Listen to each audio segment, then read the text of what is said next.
Natanong ko din po itong si Senator JV na mukha pong sabi niya mukhang hindi yata nakonsulta. Yung motorcycle dealers na ang pangunahin pong negosyo ay segunda mano, hindi sila daw ho nakonsulta dito. Paano po yung mga may open deed of sale?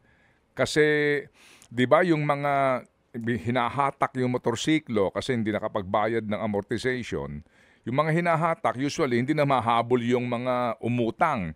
So, hindi nila maita-transfer ngayon 'yan doon sa bibili. Basically po, sa documentation nito, meron pong may technicality eh.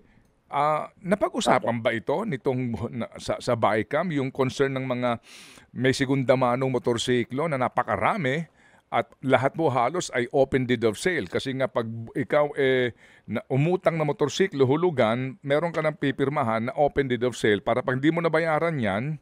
Oo, meron na kaming papel dito na para ibenta yan sa second owner. Napag-usapan ho ba yon? Yung ganong komplikasyon? Meron po ni-raise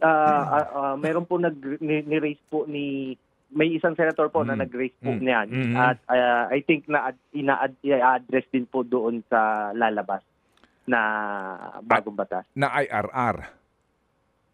Saan po Um, kasi mukhang hindi I napag-usapan. think opo, Mm.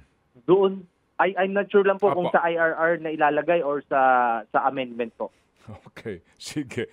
Oo, kasi baka na naman po din nalimutan. Oo. Pero yung pong open deed of sale practice na yan, ano po ang take dyan ng LTO attorney? Kasi common po kasi yan eh. Manong Ted, sana po talaga ay yung mga open deed of sale matigil na po kasi ang gusto po talaga natin Mm. ma-update din po yung record natin kung sino Mm. po yung may-ari ng gumagamit ng Mm. sasakyan ay isa po Mm. yung registered owner per our record para Mm. po kung sakaling may mangyari po dun sa sasakyan, Opo. gamitin sa krimen or Mm. masangkot po sa disgrasya at tinakbuhan, Mm. ang talaga pong maibigay po natin na registered owner ay yun talaga pong gumagamit, hindi po yung matagal nang nagbenta ng Mm. sasakyan niya.